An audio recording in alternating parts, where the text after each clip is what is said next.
قولي إن الله وملائكته يصلون على النبي يا أيها الذين آمنوا صلوا عليه وسلموا تسلیما۔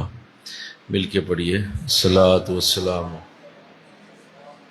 علیک یا رسول اللہ وعلی آلک واصحابک یا سیدی یا حبیب اللہ، الصلاۃ والسلام علیک یا رحمۃ للعالمین وعلی آلک واصحابک یا سیدی یا خاتم النبیین۔ نہایت معزز و محترم حاضرین و سامعین، الحمدللہ کلام مقدس کو ترجمے اور تفسیر کے ساتھ پڑھنے کی اس مبارک نشست میں مجھے اور آپ کو اللہ نے توفیق عطا فرمائی ہے۔ اس پہ میں اللہ کا شکر ادا کرتا ہوں کہ اللہ نے یہ سعادت مجھے اور آپ کو دی ہے۔ کلام مقدس کی ہر آیت اپنی جگہ ایک ایسی اللہ کی بارگاہ کی برکت رکھتی ہے کہ اس ایک آیت کو سمجھنا ہی پوری زندگی کے لیے کافی ہوتا ہے۔ تو کجا کے انسان بہت ساری آیتیں اور بہت سارے خوبصورت اس کے الفاظ کو سمجھنے کی سعادت حاصل کرے۔ سورہ نمل کی گفتگو جاری ہے اور سورہ نمل میں آج اگلی آیات پڑھنے کی سعادت حاصل ہوگی۔ سورہ نمل کی اگلی آیات میں حضرت صالح علیہ السلام اور ان کی قوم کا ذکر خیر کیا گیا، جس کے اوپر تفصیل سے گفتگو ہماری پچھلے دروس میں ہو چکی ہے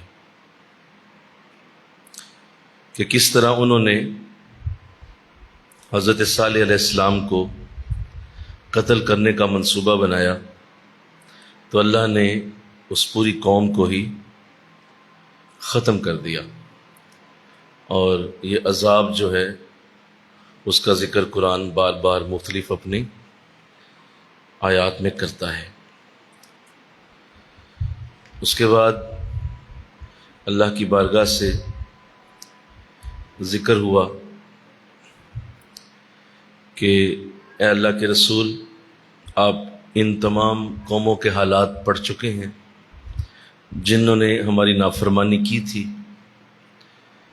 اور ساتھ ہی اللہ نے حضرت لوط علیہ السلام کا ذکر خیر بھی کیا کہ ان کی قوم کو بھی عذاب کا شکار کیا گیا اور وہ قوم بھی نیست و نابود ہو گئی۔ پھر اللہ بڑی خوبصورتی کے ساتھ جب یہ دونوں واقعات پیش ہو جاتے ہیں تو پھر اللہ اپنی ذات کی کچھ خاص باتیں اس میں ارشاد فرماتے ہیں۔ میں اس پہ آپ کی توجہ چاہتا ہوں۔ ارشاد فرمایا، 20واں پارہ شروع ہوتا ہے، امن خلق السماوات والارض وانزل لكم من السماء ماء فانبتنا به حدائق ذات بہجہ ما كان لكم ان تنبتوا شجرها اإلہ مع اللہ بل ہم قوم یعدلون۔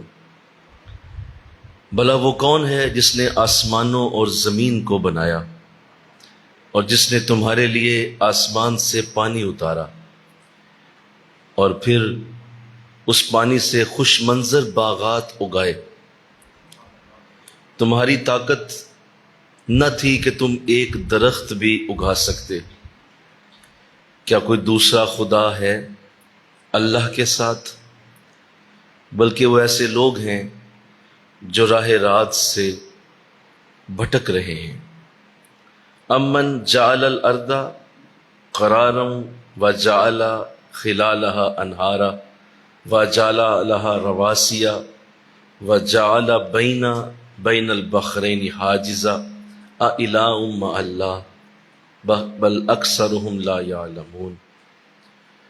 بھلا کوئی ہے جس نے زمین کو ٹھہرنے کی جگہ بنایا اور اس کے درمیان نہروں کو جاری کر دیا، اور زمین کے لیے پہاڑوں کے لنگر بنائے، اور دو سمندروں کے درمیان ایک آڑ بنائی، کیا کوئی اور خدا ہے اللہ کے ساتھ؟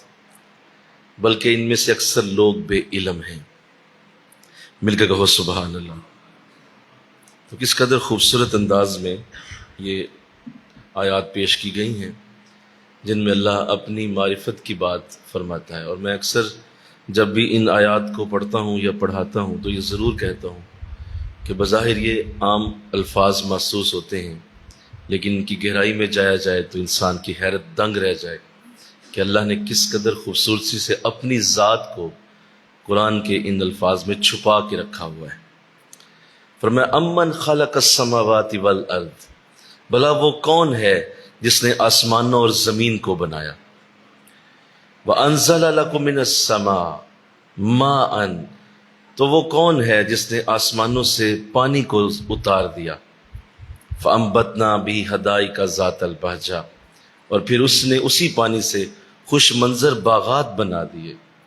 تمہاری طاقت نہ تھی کہ تم ایک درخت بھی اگا سکتے، تو یہ سارا کچھ کون کر رہا ہے؟ کیا کوئی دوسرا خدا ہے اللہ کے ساتھ؟ بلکہ وہ ایسے لوگ ہیں جو راہ راست سے بھٹک رہے ہیں۔ تو اللہ نے اپنی ذات کی طرف اشارہ کیا کہ اگر مجھے تم پہچاننا چاہتے ہو تو یہ آسمان سے اترتے ہوئے پانی کو ہی دیکھ لو، یہ جو خوبصورت جھرنے ہیں، یہ جو لہروں کا بہاؤ ہے، یہ جو خوبصورت باغات کا تمہیں جھنڈ کے جھنڈ نظر آتے ہیں، اور یہ جو لہلہاتے پتے ہیں ان کے، یہ تمہیں میری خبر دیں گے، یہ بتائیں گے کوئی ہے ایسی ذات جو اس کو بنانے والی ہے۔ مل کے کہو سبحان اللہ۔ جب بھی ان آیتوں کو پڑھیں، رکیں، بار بار اس پہ غور کریں، سوچیں کہ میرا رب کیا کہنا چاہتا ہے۔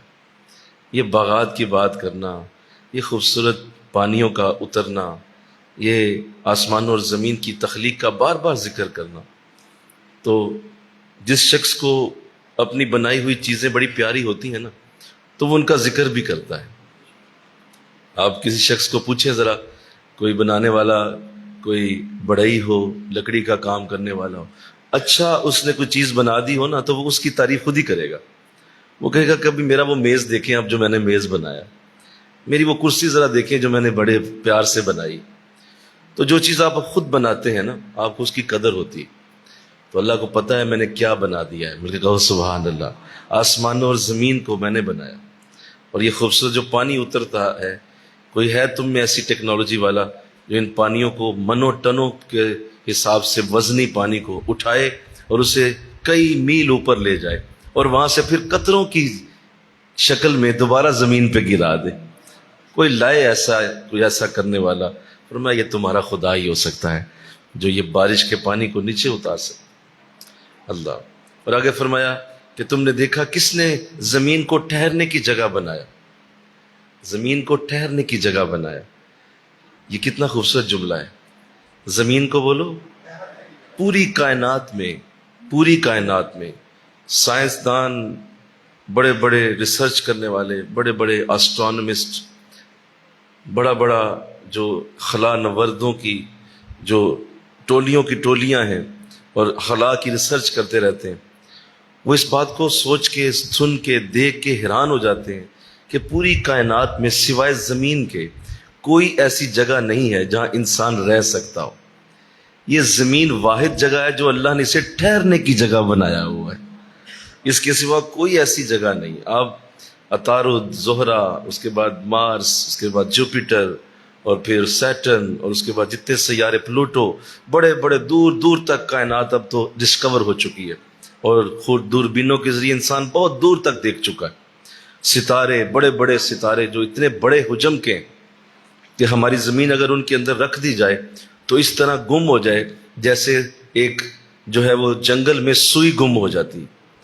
اتنے بڑے بڑے حجم کے ستارے موجود، لیکن رہنے کے قابل نہیں ہیں، وہاں انسان رہ نہیں سکتا۔ تو اللہ کیا خوبصورت لفظ کہہ رہا، امن جعل الارض قرارا، کیا تمہیں پتا ہے ہم نے زمین کو تمہارے ٹھہرنے کی جگہ بنا دیا ہے۔ اس زمین کو ایسی انوائرمنٹ دی گئی ہے، ایسا اس کو خوبصورت ماحول دیا گیا ہے جہاں ہم انسان رہ سکتے ہیں۔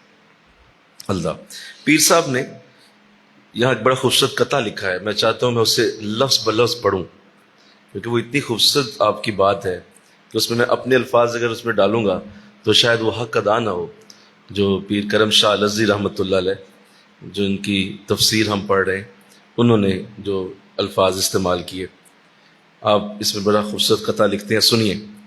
زمین اپنے محور پر 1000 میل فی گھنٹہ کی رفتار سے چکر کاٹ رہی ہے، یعنی 1000 میل فی گھنٹہ، ایک گھنٹے میں 1000 میل کا فاصلہ طے ہوتا ہے، یعنی وہ جو اپنے محور پہ گول گھوم رہی ہے زمین، اس کی رفتار اتنی زیادہ ہے۔ اگر اس کی رفتار 1000 میل کی بجائے 100 میل ہوتی تو دن اتنے لمبے ہوتے کہ سورج کی تپش تمام کھیتوں کو بھون کر رکھ دیتی۔ اگر یہ رفتار 1000 میل سے بولو 100 میل ہوتی، آہستہ آہستہ زمین گھومتی، زمین کی رفتار آہستہ ہوتی، تو آپ فرماتے ہیں کہ سورج اتنی تپش ہے اس کی کہ یہ کھیت سارے جل کے راکھ ہو جاتے، اور راتیں اتنی لمبی اور سرد ہو جاتی کہ زندگی کی اگر کوئی رمق سورج کی تپش سے بچ جاتی تو رات کی سردی اسے جما کے رکھ دیتی۔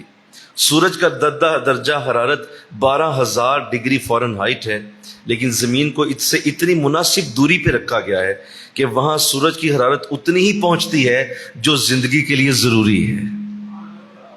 اتنی دور ہے سورج سے کہ جتنا ضروری ہے بس، اگر قریب ہو جائے تو گرم اتنا ہو جائے زمین کا حصہ کہ زمین انسانوں کو، جانوروں کو ہلاک کرنا شروع کر دے، دور ہو جائے تو اتنی ٹھنڈی ہو جائے کہ سردی ہی انسانوں کی جان نکال دے، لیکن ایک خاص فاصلے پہ سورج سے اس کو رکھا گیا ہے۔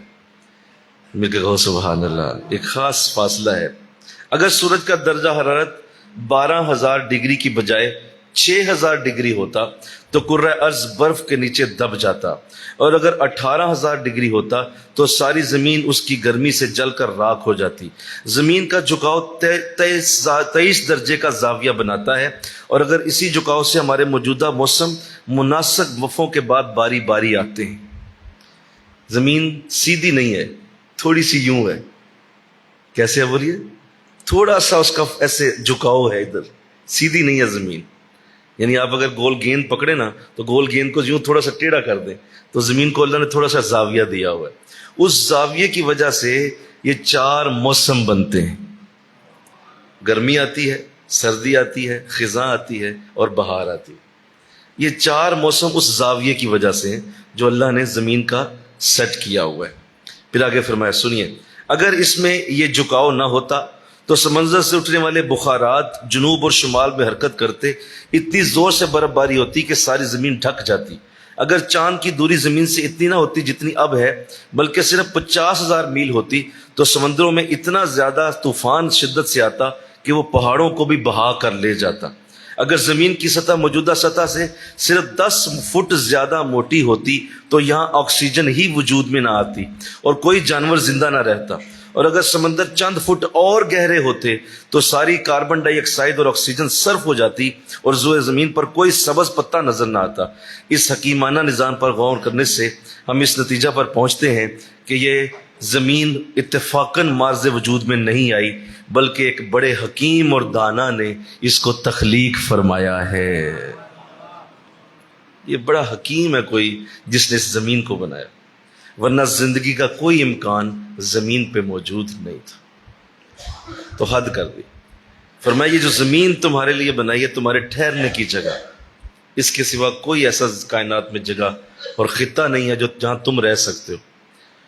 تو پھر یقین آتا ہے نا اس بات پہ جو اللہ نے فرمایا، وَإِن تَعُدُّوا نِعْمَتَ اللَّهِ لَا تُحْصُوهَا، کہ تم میری نعمتیں گننا چاہو تم گن نہیں پاؤ گے۔ ہم نے تم پہ اتنی نعمتیں اتاری ہوئی ہیں، تمہیں پتہ ہی نہیں ہے کہ ہم کس طرح یہ نظام چلا رہے ہیں۔ اب میں اور آپ کیا جانے کہ زمین کا زاویہ کیا ہے، میں آپ کیا جانے کہ سمندروں کی گہرائی کتنی، میں آپ کیا جانے کہ آکسیجن یہاں کتنی ہے اور ہمارے لیے کتنی ضروری ہے۔ اللہ ہمارے کہے بغیر ہی یہ سارے نظام کو چلا رہا ہے، اور ہم سانس اندر لے جاتے ہیں باہر نکالتے ہیں، اندر لے جاتے ہیں باہر نکالتے ہیں۔ ہم سمجھتے ہیں یہ فری ہے اور یہ بالکل مفت میں ہم لے رہے ہیں۔ یہ مفت میں نہیں لے رہے، اس کے پیچھے خدا کی بہت بڑی کرم نوازی چل رہی ہے۔ وہ کرم تم پہ کرتا ہے تو سانس اندر جاتا ہے، اور وہ کرم کرتا ہے تو سانس باہر آتا ہے۔ یہ بہت بڑا اس کا فضل۔ تو حد کر دی، وَجَعَلَ خِلَالَهَا أَنْهَارًا، اور پھر اس کے درمیان ہم نے نہریں بنائی۔ یہ جو تم نہروں کا نظام دیکھتے ہو یہ ہمارا نظام ہے. ایک خاص انداز میں غور کریں، زمین کو ایک خاص انداز میں بعض جگہوں سے اونچا کر دیا گیا ہے اور بعض جگہوں پہ زمین کو نیچا کیا گیا ہے، تاکہ جب پہاڑوں پہ برف گرے تو جب وہ برف پگھلے تو وہ پانی نیچے کی طرف نہروں کی شکل میں بہتا ہوا چلے. اگر زمین ساری اللہ سیدھی بناتا، بولو کیا ہوتا؟ پانی بہ ہی نہ سکتا، کیونکہ زمین بالکل سیدھی ہے نا. آپ سیدھی زمین پہ پانی کیسے بہائیں گے؟ چلے گا ہی نہیں پانی. تو اللہ نے زمین کو ایک خاص اونچائی دی ہے تاکہ وہاں سے پانی بہتا ہوا پہاڑوں سے نیچے میدانی علاقوں کی طرف چلے اور نہریں وجود میں آئیں. مل کے کہو سبحان اللہ. اور وہ جو کتنا خوبصورت وہاں پہ ٹنوں منوں کی وہ جو برف ہے، کبھی آپ شمالی علاقوں میں جائیں تو آپ حیران رہ جاتے ہیں کہ وہ جو ٹنوں منوں کی برف پڑی ہے پہاڑوں پہ، وہ بھی اللہ کی حکمت سے جتنا اللہ چاہتا ہے اتنی پگھلتی ہے، بس باقی پہاڑوں میں پڑی رہ جاتی ہے اور اگلے سال دوبارہ اس پہ برف پڑ جاتی ہے. اگر اللہ وہ ساری پگھلا دے تو زمین کے اوپر جتنے بھی درخت ہیں اور زمین کے اوپر جتنے بھی علاقے اور اور ملک ہیں وہ سارے اس میں بہہ جائیں، سیلاب آ جائے. لیکن اللہ بڑے حکمت کے ساتھ اس پہاڑ کو حکم دیتا ہے، بھائی اتنی سے زیادہ برف تیری پگھل لینی چاہیے، اس سے زیادہ نہ جائے تاکہ لوگوں کے اندر تکلیف نہ کہیں چلی جائے. تو یہ تجھے پتا ہے یہ کیا ہو رہا ہے؟ مجھے کہو نا سبحان اللہ. یہ مجھے کیا پتا ہو؟ ہم تو صبح اٹھتے ہیں جا کے دکان کھول کے بیٹھ جاتے ہیں اور اللہ کا شکوہ شروع کر دیتے ہیں. ہم تو صبح اٹھتے ہیں اور جا کے بیٹھ جاتے ہیں اور جا کے کہتے ہیں جی ہمیں کیا دیا جی، ہمارے لیے کیا ہے جی، ہمیں کیا آج تک دیا گیا ہے جی. تجھے اندازہ ہے کہ یہ نظام کیسے چل رہا ہے اور کہاں کہاں سے تیرے لیے انتظام کر کے تجھے وہ ایک روٹی کا لقمہ جو تیرے منہ میں جاتا ہے، وہ جو گندم کا دانہ وہ جو تیرے گھر میں تیرے چولہے پہ پکا ہے، وہ کس کھیت سے اٹھایا گیا تھا اور اس کو کہاں اگایا گیا تھا اور وہ کیسے بوریوں میں سے ہوتا ہوا، کسی دکان سے ہوتا ہوا، کسی منڈی سے ہوتا ہوا، کسی ٹرک سے ہوتا ہوا، وہ کیسے تیرے گھر تک پہنچا اور پک کے تیرے منہ تک گیا ہے. تو سوچ تو صحیح، وہ گندم کا دانہ تیرے تک آیا کیسے؟ وہ کس طرح پانی کا گلاس تو پی گیا ہے؟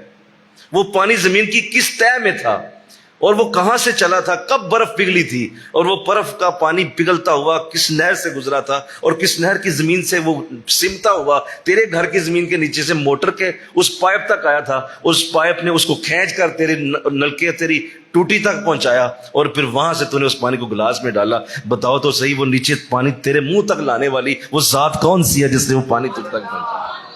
کس نے وہ نہریں بنائی ہیں نیچے کی طرف؟ تو کہتا ہے مجھے دیا کیا ہے؟ سو کے اٹھا ہے اور جا کے شروع ہو گیا. ہمیں خدا نے کیا دیا؟ ہم تو مارے گئے، ہمارے پاس کیا ہے؟ مل کے کہو نا سبحان اللہ. ان آیتوں کو خدا کی قسم کچھ صحیح پڑھے، وہ اللہ کی ذات کو پہچان جائے کہ اللہ کی ذات ہے. ہم اسے ایسے پڑھ کے نکل جاتے ہیں، نہریں بنائی ہیں، زمین کو ٹھہرنے کی جگہ بنا دیا ہے. او بھائی اس کو غور تو کرو، ٹھہرنے کی جگہ کیسے بنایا؟ یہ نہروں کا وجود کیا ہے؟ اللہ. آگے سنو، وَجَعَلَ لَهَا رَوَاسِيَ، اور پھر ہم نے زمین کے لیے پہاڑ لنگر کی طرح بنائے ہیں. لنگر جب جہاز کو روکنا ہوتا ہے نا، بہت بڑا منو ٹنو وزنی جہاز، تو اس کا لنگر نیچے پھینک دیا جاتا ہے. وہ لنگر اتنا وزنی ہوتا ہے کہ وہ بڑا وزنی اور وہ کنٹینروں سے بھرا ہوا جہاز، بحری جہاز، وہ وہیں رک جاتا ہے جہاں لنگر روکا جاتا ہے. لنگر کو پھینکا جاتا ہے، جہاز رک جاتا ہے. ایسے اللہ فرما رہا ہے کہ یہ زمین ان بیلنس ہو جاتی اگر ہم پہاڑوں کو نہ رکھتے زمین کے اوپر. یہ زمین کے پہاڑ اسے بیلنس کرنے کے لیے رکھے گئے. اگر ہم پہاڑوں کو کہیں اونچا کر دیتے ہیں، کہیں نیچا کر دیتے ہیں، تو اس کی وجہ یہ ہے کہ ہم نے دونوں طرف زمین کا بیلنس قائم رکھنا ہے. اگر زمین یوں ہی رہتی تو لوگ اوپر چڑھتے چڑھتے فوت ہو جاتے، اور اگر زمین یوں ہوتی، بولو نا، کوئی وہاں پہ بیٹھ ہی نہ سکتا، کوئی کھڑا نہ ہو سکتا، کوئی وہاں چل نہ سکتا، کیونکہ زمین کا زاویہ یوں ہو جاتا. آپ دیکھیں کہ آپ زمین پہ جب چل رہے ہوتے ہیں تو آپ کو اندازہ ہے اللہ کس طرح بیلنس بنا رہا ہے زمین کا. اور آپ کو ایک ایک قدم پہ شکر نہیں ادا کرنا بنتا کہ مولا یہ شکر ہے کہ یوں نہیں ہے اور میں یوں نہیں چل رہا اوپر کی طرف، اور یہ یوں نہیں ہے کہ نیچے کی طرف جا رہا ہوں. یہ سیدھی زمین ہے اس لیے کہ تو نے پہاڑوں کو اس کے بیلنس کے لیے بنا دیا ہوا ہے. اللہ، یہ کتنی بڑی نعمت ہے. کبھی پہاڑی علاقوں میں اگر جاؤ نا تو وہاں چڑھنی پڑ جائے نا سڑک یوں والی پیدل، تو اس وقت احساس ہوتا ہے شکر ہے یار اسی پنجاب چ رہنے. بولو نا، احساس ہوتا ہے نا. اس وقت بندہ کہتا ہے یار اللہ تیرا شکر ہے، ہمارے یہاں تو سڑکیں بھائی سیدھی ہیں، بھائی ہم تو آرام سے چلتے ہیں یار، تم لوگ کیسے رہتے ہو یہاں؟ وہ بھی کہتے ہیں سانو وقتی پیا ہوا ہے. کبھی اوپر جاتے ہیں کبھی نیچے آتے ہیں. تو آپ اندازہ کریں ساری زمین ہی اگر ایسی ہو جاتی, بتائیے انسان کیا کرتا. لیکن اللہ فرما رہا ہے کہ ہم نے پہاڑوں کو زمین کے لنگر بنا دیا, تاکہ پہاڑ مختلف جگہوں پہ پیدا کر دیے تاکہ زمین سیدھی رہے, اور میری زمین کو کوئی ایسا انداز نہ بنے میرے انسانوں کو تکلیف پہنچے. تجھے کیا دیا خدا نے؟ مل کے کہو سبحان اللہ. کیا دیا تجھے خدا؟ سن تو صحیح ذرا, کہ ہم نے یہ پہاڑ تیری وجہ سے بنائے, یہ تیری خدمت کر رہے ہیں, یہ تیری محبت میں بنائے گئے ہیں. تجھے یہاں بسانا تھا تو ہم نے وہ کیٹو کا پہاڑ وہاں کھڑا کیا ہوا ہے, اس کا وجود بھی تیرے لیے بنایا ہوا ہے کہ وہ اتنا بڑا پہاڑ ہے جو کھڑا رہے گا تو زمین بیلنس میں رہے. اللہ آگے فرمایا وَجَعَلَ بَيْنَ الْبَحْرَيْنِ حَاجِزًا, ہم نے دو سمندروں کے درمیان آڑ کو پیدا کیا. دو سمندر ہیں, ایک کا پانی مٹی والا ہے, ایک کا پانی بالکل صاف ہے. تو اللہ فرما رہا ہے کہ ہم نے دو سمندروں کے درمیان ایک آڑ پیدا کی ہوئی. وہ دونوں پانی مکس نہیں ہونے دیتے ہم. کبھی ایسا نہیں ہوگا کہ پانی مکس ہو جائے, پانی علیحدہ علیحدہ رہیں گے. حالانکہ پانی جو ہے وہ اگر دونوں اکٹھے ہو جائیں تو اکٹھے ہو جاتے ہیں. لیکن آپ کبھی وہ نظارہ دیکھیں, آپ کو آج میڈیا دکھا سکتا ہے وہ نظارہ, کہ درمیان میں ایک آڑ ہوتی ہے. ایک طرف پانی کا رنگ اور ہے, بولو, تو دوسری طرف پانی کا رنگ اور ہے. یہ کس نے ہے, کون ہے جو اسے مکس نہیں ہونے دے رہا؟ فرمایا یہ میری ذات ہے جو پہاڑوں کے جو سمندروں کے درمیان بھی آڑ بنا سکتی. اللہ آگے ارشاد فرمایا الہ مع اللہ, خدا ہے کوئی اللہ کے ساتھ؟ کوئی ہے اللہ کے علاوہ کوئی خدا؟ بل اکثرہم لا یعلمون, لیکن زیادہ تر یہ نہیں جانتے. اللہ کو یہ بھی پتہ, ان بدبختوں نے کوئی پتہ نہیں کرنا میرا, نہ انہوں نے میری ذات کے اوپر کبھی اس طرح غور کرنا ہے, کوئی نہیں جانتا. بل اکثرہم لا یعلمون, زیادہ تر جانتے ہی نہیں ان باتوں کو, سوچتے ہی نہیں کہ ہم نے کتنی برکتیں کتنی رحمتیں تمہارے لیے اتاری. اللہ تو آؤ اللہ کی ذات کی باتوں پہ ذرا مل کے سبحان اللہ بولو ذرا. اللہ کی کا جواب دو سارے, اللہ کو جواب دو. مولا تو بڑا پاک ہے, تو بڑا پاک ہے, تو نے میرے لیے کیا کیا انتظام کیے, میں تو اس سے بڑا بے خبر ہوں, مجھے علم ہی نہیں ہے کہ تیری میرے اوپر کتنی رحمتیں. اللہ آگے فرمایا امن یجیب المضطر اذا دعاہ ویکشف السوء ویجعلکم خلفاء الارض االہ مع اللہ قلیلا ما تذکرون. امن یجیب المضطر اذا دعاہ, بھلا کون ہے جو ایک بے قرار کی فریاد کو قبول کرتا ہے جب وہ اسے پکارتا ہے, اور وہ کون ہے جو تمہاری تکلیف کو دور کرتا ہے, اور کس نے تمہیں زمین میں خلیفہ بنایا ہوا ہے. آئے مجھے اس بات پہ آپ کو لانا تھا, وہ جو پچھلی باتیں کی ہیں وہ میں نے گراؤنڈ بنائی ہے, اصل میں میں نے آپ کو اس بات پہ لانا تھا. پھر سنو اور اس آیت کا ذرا مزہ لو. وہ کون ہے جو ایک بے قرار کی قرار کو عطا کرتا ہے, وہ کون ہے جو ایک بے قرار کی فریاد کو سنتا ہے جب وہ اسے پکارے, اور وہ کون ہے جو تمہاری تکلیف کو دور کرتا ہے, اور کس نے تمہیں زمین میں خلیفہ بنایا. سوال کر رہا ہے اللہ, پوچھ رہا ہے کون ہے جو بے قرار کی فریاد کو سنتا ہے. اللہ کو کوئی بے قرار دل جب پکارے تو اس وقت اس کی دعا زیادہ جلدی قبول ہوتی ہے, کیونکہ قرآن وعدہ کر رہا ہے. مل کے کہو سبحان اللہ. قرآن میں وعدہ ہے کہ جب کوئی بے قرار دل مجھے پکارتا ہے تو میں اس کی پکار کا جواب دیتا ہوں, فوراً سنتا ہوں. ایک صحابی رسول کسی صحابی کی عیادت کے لیے گئے, بیمار تھے. عیادت کے لیے جب گئے تو انہوں نے کہا, وہ جو بیمار تھے صحابی, وہ کہنے لگے کہ آپ میرے لیے دعا کریں, آپ میرے لیے دعا کریں کہ میں صحت مند ہو جاؤں. تو انہوں نے فرمایا کہ آپ نے قرآن کی آیت کو شاید صحیح طرح پڑھا نہیں ہے, یا شاید آپ کو یاد نہیں, میں آپ کو یاد کروا دیتا ہوں. انہوں نے کہا جی کون سی آیت؟ کہا سورہ نمل میں ایک آیت ہے, اس میں اللہ فرماتا ہے جب کوئی بے قرار مجھے پکارتا ہے تو میں جلدی اس کی پکار سن لیتا ہوں. تو آپ اس وقت بے قرار ہیں, آپ خود اپنے لیے دعا کریں. اس وقت آپ کی دعا مجھ سے زیادہ قبول ہوگی. آپ بیمار ہیں, آپ اس وقت تکلیف میں ہیں, آپ اللہ سے ابھی مانگیں, اللہ آپ کو عطا کرے گا. لہذا بے قرار دل کی دعا سننا یہ میرے رب کا طریقہ ہے. اور یہ بے قراریوں کی دعائیں, یہ تکلیفوں کی دعائیں, یہ پریشانیوں کی دعائیں یہ عام نہیں ہوتی، اس میں اللہ اپنے بندے کی طرف خصوصی رحمت فرماتا ہے، خصوصی فضل کرتا ہے کہ جب کوئی بندہ اسے مصیبت میں پکارے، پریشانی میں پکارے، اللہ بڑا خوش ہوتا ہے، اللہ بڑا اس پہ اس بندے کی طرف توجہ کرتا ہے، میرے بندے نے مجھے پکارا ہے۔ اللہ حضور نے ایک حدیث میں ارشاد فرمایا کہ جب کوئی شخص اللہ کی بارگاہ میں خوشیوں میں اسے یاد رکھتا ہے، خوشیوں میں جب خوشی ہوتی ہے تو اللہ کا شکر ادا کرتا ہے، جب اللہ نعمت دیتا ہے اللہ کا شکر ادا کرتا ہے، تندرستی ہوتی ہے نماز پڑھتا ہے، تندرستی ہوتی ہے قرآن پڑھتا ہے، نیکی کرتا ہے، اور خوشی میں اللہ کو یاد رکھتا ہے، اچھے دنوں میں اللہ کو یاد رکھتا ہے، تو اللہ کی بارگاہ سے اس کو یہ انعام ملتا ہے کہ جب کبھی دکھ آتا ہے اور پریشانی آتی ہے اور جب اس وقت وہ اللہ کو پکارتا ہے تو اللہ اپنے فرشتوں سے کہتا ہے فرشتوں یہ آواز جانی پہچانی سی لگ رہی ہے، یہ دکھی آواز ہے لیکن یہ جانی پہچانی سی ہے۔ فرشتے کہتے ہیں مولا یہ وہی ہے جو تمہیں صحت کی حالت میں بھی یاد کرتا تھا، جو تمہیں اپنی اچھی حالت میں بھی یاد رکھتا تھا، جو تمہیں خوشی کے وقت بھی یاد رکھتا تھا، آج اس وقت غم میں ہے، آج اس وقت تکلیف میں ہے، تو یہ وہی ہے، اسی کی آواز ہے۔ جواب آتا ہے میرے فرشتوں پیچھے ہو جاؤ، اب تم اس کا مسئلہ حل نہیں کرو گے، میں خود خدا اس کا مسئلہ حل کروں، پیچھے ہو جاؤ، میرے بندے نے مصیبت میں مجھے یاد کیا۔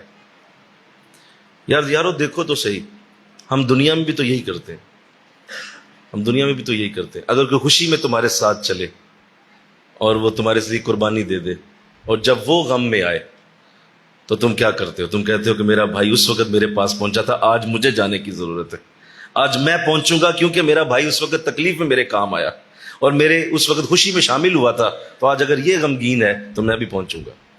تو کیا ایک بندہ اگر یہ سوچ سکتا ہے تو خدا کیا سوچتا ہوگا؟ خدا کیا سوچتا ہوگا کہ میرا بندہ اس وقت غم میں؟ تو فرمایا بھلا کون ہے جو ایک بے قرار کی فریاد کو قبول کرتا ہے؟ کتابوں میں ایک واقعہ آتا ہے اور تفسیر میں اسے لکھا گیا کہ ایک شخص تھا تو وہ کرائے پہ خچر دیا کرتا تھا لوگوں کو اور لوگوں کو ان کی منزل پہ پہنچا دیتا تھا۔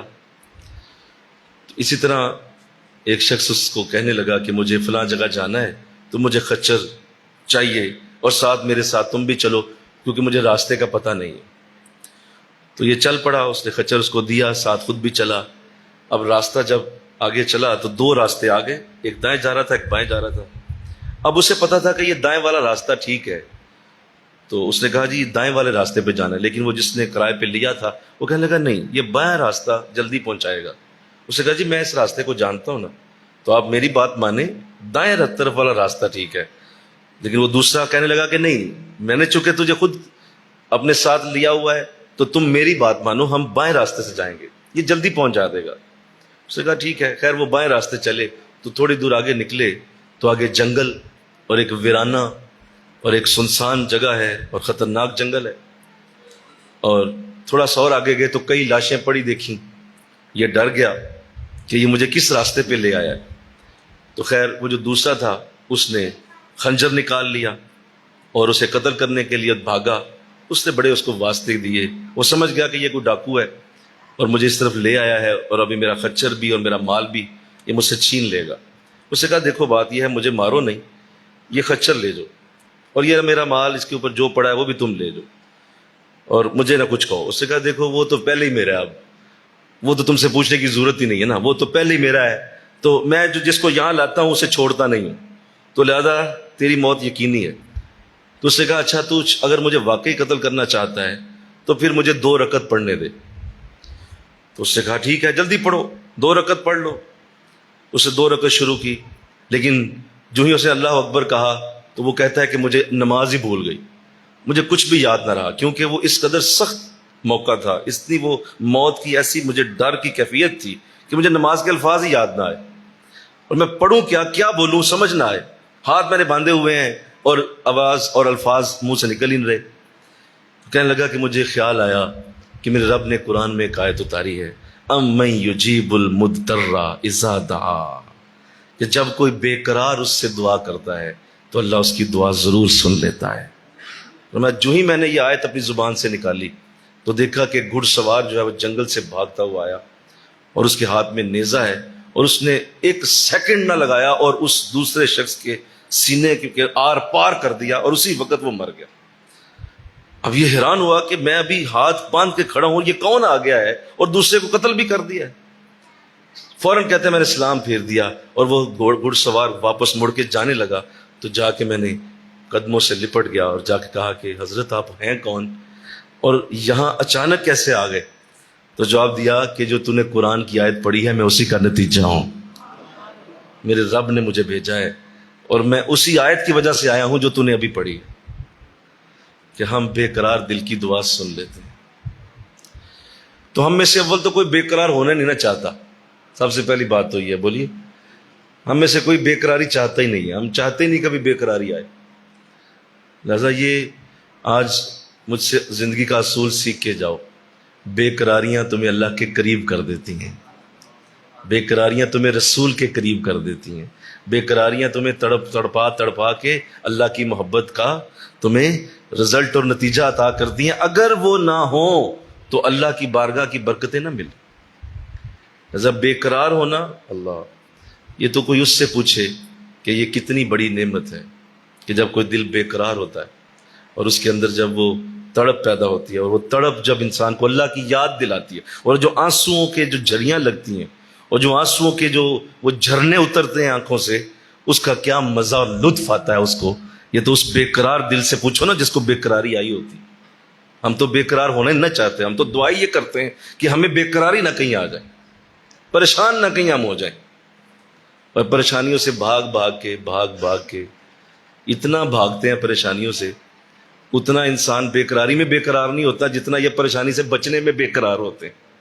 بولیے بے قرار نہ ہونے میں جتنے یہ بے قرار ہو جاتے ہیں، نہیں سمجھے آپ بات، آپ میری بات کو سمجھ نہیں رہے۔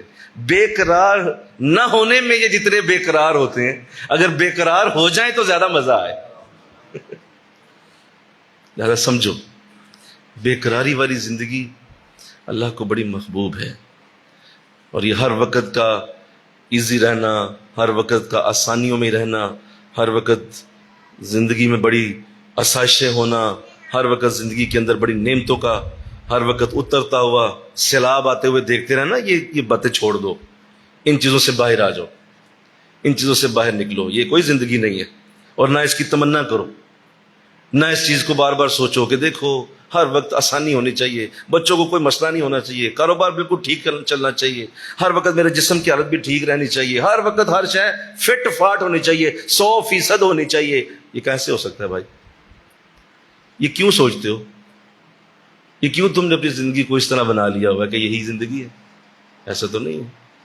اگر یہ راز تم آج پا گئے کہ اللہ فرما رہا ہے بھلا کون ہے جو قبول کرتا ہے ایک بے قرار کی فریاد کو، بے قرار کی فریاد کو قبول کرتا ہے، اس کا مطلب یہ ہے کہ جو لوگ آسانیوں میں دعائیں مانگتے ہیں اس کو وہ سنتا ہی نہیں ہے۔ ٹھیک ہے، تو پہلے ہی موج مستی میں، تیری تو جیب پہلے ہی بھری ہوئی ہے، نہیں سمجھے بات، تیرا کاروبار تو پہلے ہی فٹ ہے جی، تو بہت خوش آدمی ہے بھائی۔ تو قرآن کہہ رہا ہے کہ ہم قبول کرتے ہیں بے قرار دل کی فریاد کو، جو بے قراری میں ہو اس کی فریاد قبول ہوگی۔ تو بے قرار ہونا چاہتا کون ہے؟ اسی لیے لوگ جب دعائیں کرتے ہیں تو آگے سے کوئی جواب نہیں آتا، تو اللہ فرماتا، لوگ کہتے ہیں دیکھیے ہماری تو دعا بھی ایسی جا رہی ہے، نہیں، اس کی وجہ یہ ہے کہ ابھی بے قراری نہیں آئی، تمہارے دل کو وہ ابھی ٹھیس نہیں پہنچی۔ خدا تجھے کسی طوفان سے آشنا کر دے کہ تیرے بحر کی موجوں میں اضطراب نہیں۔ علامہ اقبال کہہ رہے ہیں اللہ کرے کہ تیرے اوپر کوئی طوفان آ گرے تاکہ تیرا ذرا سمندر ہلے، ذرا یہ تو اندر سے ذرا ہلے، اور تو ہلے جلے، تھوڑا روئے، تھوڑا تڑپے، تھوڑا سا تیری ذرا چیخیں نکلیں تو ہم بھی تیری طرف ذرا توجہ کریں۔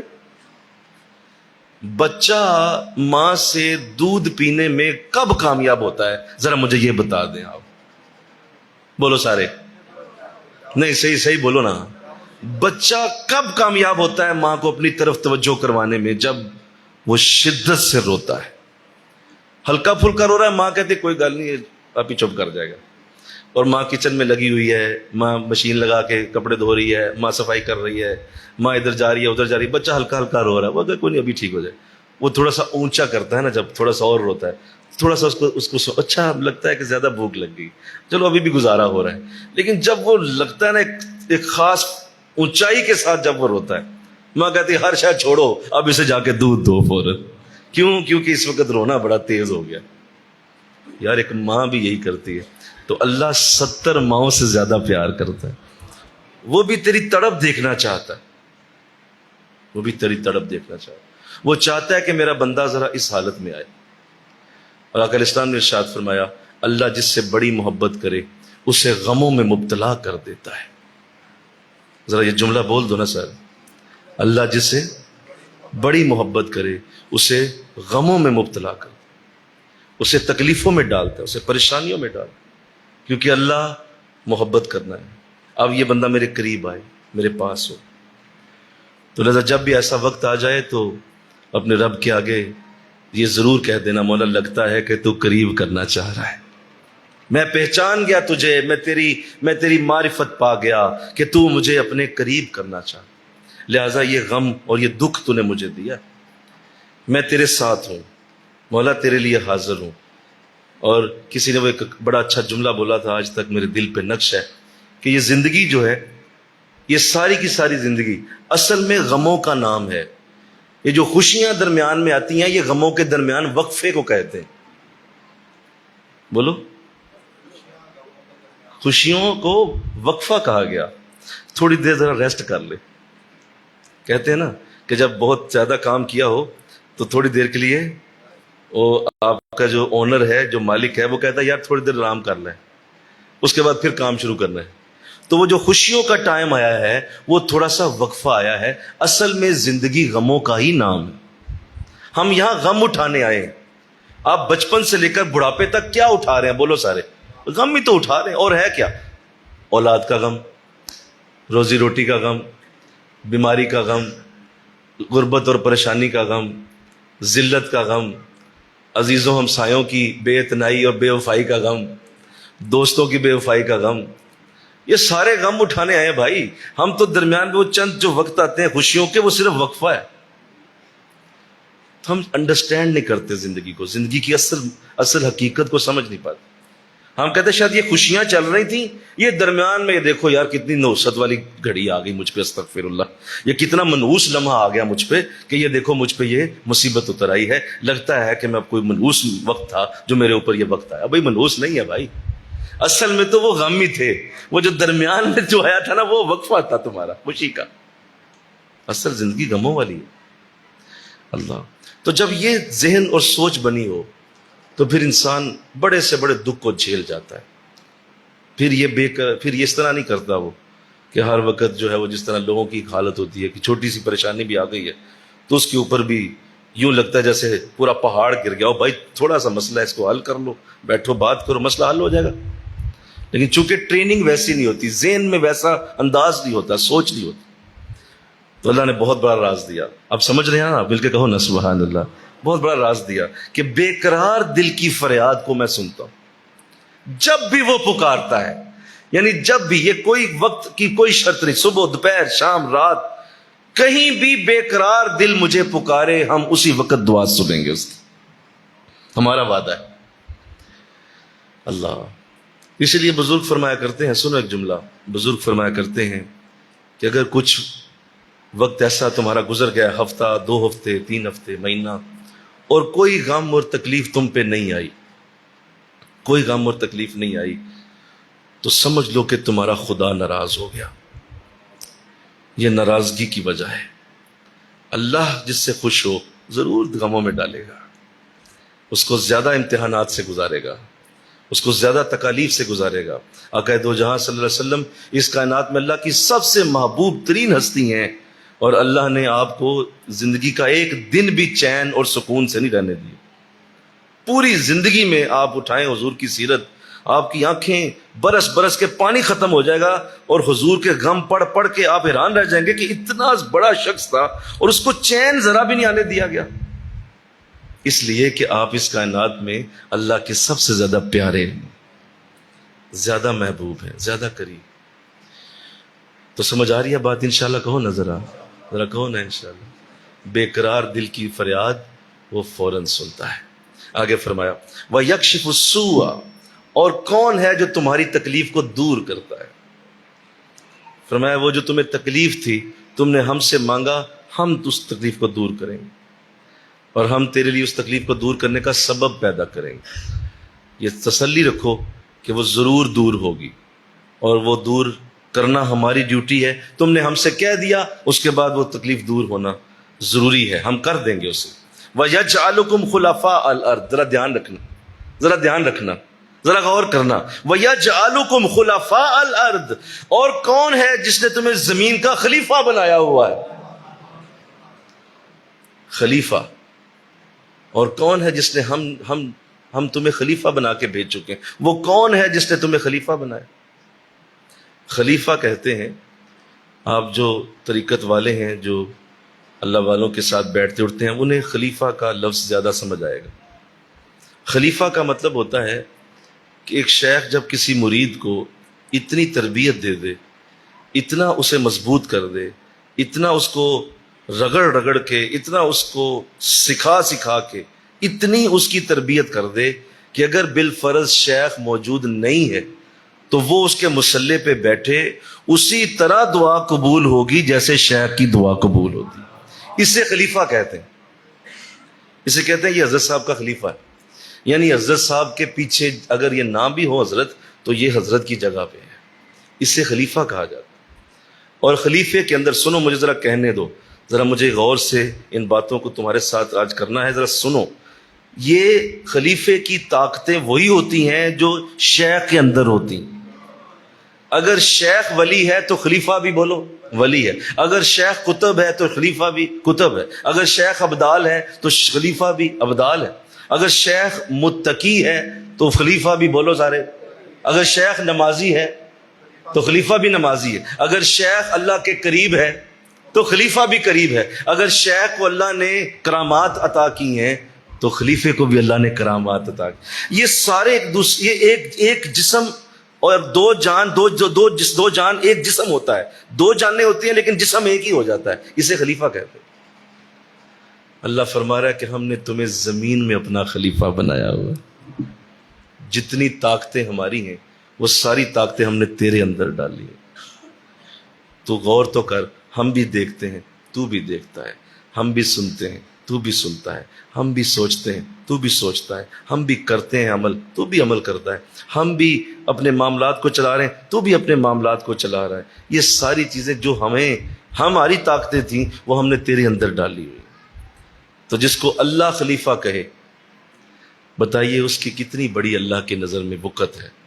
ہم انسان کتنے خوش نصیب ہیں، مل کے کہو سبحان اللہ، جنہیں اللہ نے اپنا خلیفہ کہا. پہاڑوں کو نہیں کہا، سمندروں کو نہیں کہا، درندوں پرندوں کو نہیں کہا، بڑے بڑے درختوں کو نہیں کہا. اللہ نے کسی اور مخلوق کو اپنا خلیفہ نہیں کہا. فرمایا ہم انسانوں کو اللہ نے قرآن میں خلیفہ کہا ہوا ہے. انی جاعل فی الارض خلیفہ، یہی وہ الفاظ تھے جب فرشتوں نے اللہ سے کہا تھا کہ جب اللہ کے سامنے آدم علیہ السلام کو سجدہ کرنے لگے تو اللہ نے جب سجدہ کروایا تو فرشتوں نے کہا مولا کس کو سجدہ کرواتا ہے؟ یہ تو خون ریزی کرے گا، یہ تو قتل و غارت کرے گا، یہ تو زمین پہ جائے گا تو وہاں فساد برپا کر دے گا. کس کو ہمارا سجدہ کروا رہا ہے؟ کہا کہ تم جانتے نہیں ہو، انی جاعل فی الارض خلیفہ، میں نے زمین پہ اپنا خلیفہ اتار دیا ہوا ہے. یہ میرا خلیفہ ہے. اوہو. اور خلیفہ صاحب نالی میں گرے ہوئے، خلیفہ صاحب چرس پی رہے ہیں، خلیفہ صاحب خیرون پی رہے ہیں، خلیفہ صاحب شراب پی کے مست ہوئے ہوئے. یہ خلیفہ ہے؟ اس سے خلیفہ کہتے ہیں. خلیفہ صاحب بجلی کے بل پہ بھائی کو گولی مار دیتے ہیں. خلیفہ صاحب جو بیوی کو مار مار کے گھر سے نکال کے طلاق دے رہے ہیں. یہ خلیفہ ہے کیا؟ میں نے یہ وہ انسان نہیں ہے، یہ وہ نہیں ہے، یہ جانور ہے. یہ جانور. اگر انسان ہوتا تو میرا خلیفہ ہوتا. میں نے کہا سبحان اللہ. اگر انسان ہوتا تو میرا خلیفہ ہوتا. ہم نے اس کو ساری طاقتیں عطا کی ہیں. یہ کیوں نہیں سمجھ رہا کہ ہم نے اس کو کیا کیا دیا ہوا ہے؟ ہم نے تمہیں کتنا بڑا بنایا. وَلَقَدْ كَرَّمْنَا بَنِي آدم، ہم نے بنی آدم کو بڑی عزتیں عطا فرمائی. یہ بڑی عزتوں والا ہے.